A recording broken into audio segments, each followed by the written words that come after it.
This is my 1 week and 1 day update video on my brand new Orangewood Oliver Retro live guitar.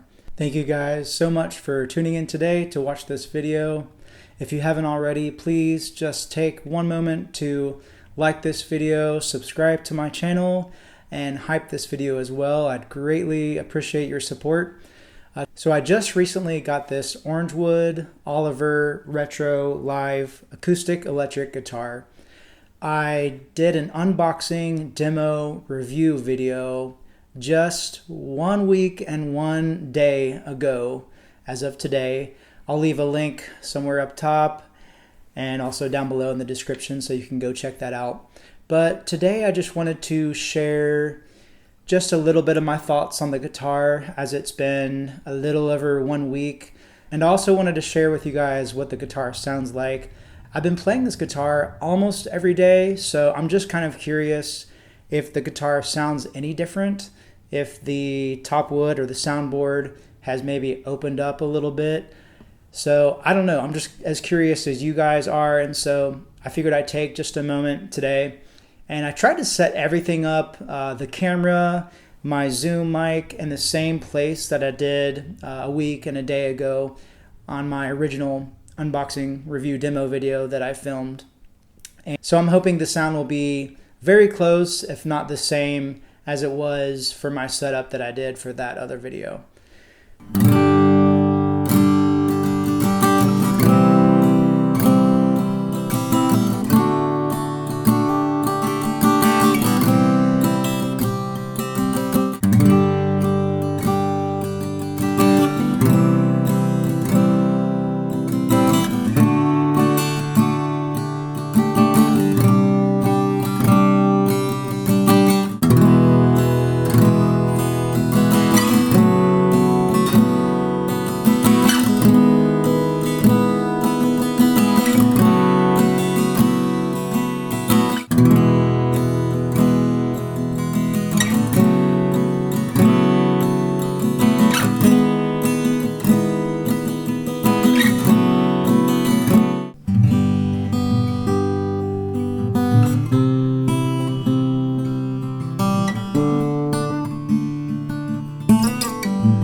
So with that being said, I was just going to share a little bit of the thoughts on this guitar after having it for 1 week, playing it almost every day, if not sometimes every other day or so. So in a week's time, I have adjusted the truss rod 3 times. I've done just, instead of quarter turns, I've done just 1/8 turns on the truss rod to tighten it a little bit in hopes that I could lower the action or bring the strings closer to the fretboard. The action is the space in between the strings and the fretboard. When I first got this guitar, the action was pretty high for my liking, so I wanted to bring the action down just a little bit so that the strings could be closer to the fretboard in hopes that this guitar would be a little bit easier to play. Like I said in my previous unboxing demo review video, I'm pretty used to playing my Blue Ridge BR143A, and the action is relatively low on that one, which is how I like it. And I find that pretty easy to play, and I enjoy playing on that Blue Ridge guitar with that action. So I wanted to try to see if I could get this Orangewood Oliver Retro guitar in a similar place with the action. So like I said, I did adjust the truss rod 3 times and let the wood settle and all that good stuff, and the action has come down. One other thing I have done also since my unboxing video is I've changed the strings. Now this guitar did come pre-installed with Ernie ball guitar strings. I can't remember the exact name of those guitar strings, but I want to say they're just a basic set of Ernie ball acoustic guitar strings. I'll put the exact name of them on text on the screen and also maybe down below in the description. But just yesterday, last night actually, matter of fact, I switched the guitar strings to a brand new set. Now these are also Ernie ball strings, but these are actually Ernie ball Everlast coated phosphor bronze strings. Now the reason why I put these strings on are because the original guitar strings that came with the guitar were 12 to 54 gauge. Most of my guitars, if not all of them, I typically like to have Elixir Phosphor Bronze Nanoweb guitar strings on there. Those guitar strings are 12 to 53 gauge. I wasn't quite sure how it would affect the guitar if I put 12 to 53 gauge strings on here. So I just figured I'd stick with the same 12 to 54 gauge Ernie ball strings. But from doing a little research online, I found that these Ernie ball Everlast coated phosphor bronze might be somewhat similar to the Elixir phosphor bronze. So that's what I did. Maybe it's placebo, but I feel like I can't tell a huge difference, but I feel like I can tell a little bit of a difference in the strings. It doesn't seem like you're hearing the screech sound as much when I'm moving my fingers up and down. Maybe after listening to this video myself in comparison to my original unboxing demo review video, maybe I'll hear a difference between those strings and these strings. But that was the only other change I did to this guitar is I put these new strings on, and also, like I said, I adjusted the truss rod and brought the action down a little bit. Other than those changes, like I said, I've just mainly been playing on the guitar almost every day. There's been, I want to say, maybe a day or two this past week or so that I didn't play, but pretty much I would say I've played maybe 5 days at least out of the past week and a day. And so, like I said earlier, I'm just kind of curious to see if the guitar sounds any different.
One other thing I wanted to quickly mention is an update on the bridge pins. So if you watched my other video, my unboxing demo review video, I mentioned how the bridge pins were a little funky when I first pulled the guitar out of the box.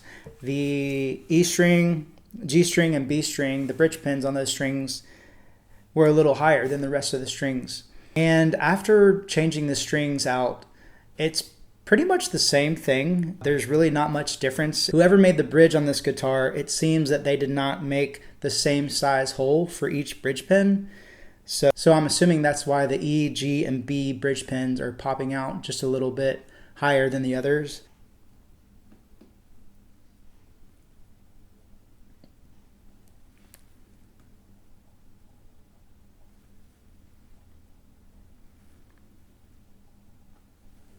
I guess I'm okay with 3 of the bridge pins popping out a little higher than the rest of them, as long as it doesn't affect the playability of the guitar or the sound or anything like that. I'm okay with it. I did purchase this guitar when they had an anniversary sale. I received a 20% discount on this guitar. So I'm not sure if maybe they gave me one of the guitars that they typically use for their slightly less than perfect sell or whatever they call it. On occasion, Orangewood has a sell of their guitars that are slightly less than perfect. Like, for instance, it might have a little scratch or a little dent somewhere. Basically, little aesthetic things that just make the guitar not exactly quote-unquote perfect. And so hopefully Orangewood didn't squeeze in one of those less than perfect scratch dent acoustic guitars because I got it on sale. Hopefully that's not the case, but I don't know. Hopefully not, but you never know. All of that being said, the bridge pins definitely are not how they should be. They should all be the same level. And so the bridge pins are definitely not perfect, you could say. But like I said, I guess I'm okay with that. I did get a discount on this guitar, so I'm thankful that I got a 20% discount on it, so that's pretty cool. Besides that, just some of my general thoughts on the guitar. I've really enjoyed playing it. The tuners seem to be not as good as some of the tuners on my other guitars. It seems like maybe there's a little too much give in the tuning machines when I'm trying to tune. It doesn't seem super easy to tune, and they don't seem to be very precise. That's one thing I've noticed. I like the way they look though. They look really cool. So far, I'm really liking the way the guitar feels. I like the playability of it. I like how it sounds. I'm not the biggest fan of these Ernie ball strings, even though they are coated phosphor bronze. They just don't feel, to me, as good as the Elixir Nanoweb phosphor bronze that I'm normally used to playing. But I'm just trying to give them a chance and see how I feel about it after so many days or so many weeks of playing this guitar. My hope is maybe after a few weeks or even a few months or maybe even a year to do another update video, and also just to update you guys on some of my thoughts on the guitar and all that good stuff. So thank you guys again for tuning into this video. If you haven't already, go check out my other video that I've been talking about, my unboxing demo review video. I'll leave a link to it up top here or also down below in the description. Thank you guys for tuning in to watch this video. If you haven't already, please take just a quick moment to like this video, subscribe to my channel, and hype this video. I'd greatly appreciate it. Thank you guys for all your support, and I'll see you in the next video. Take care.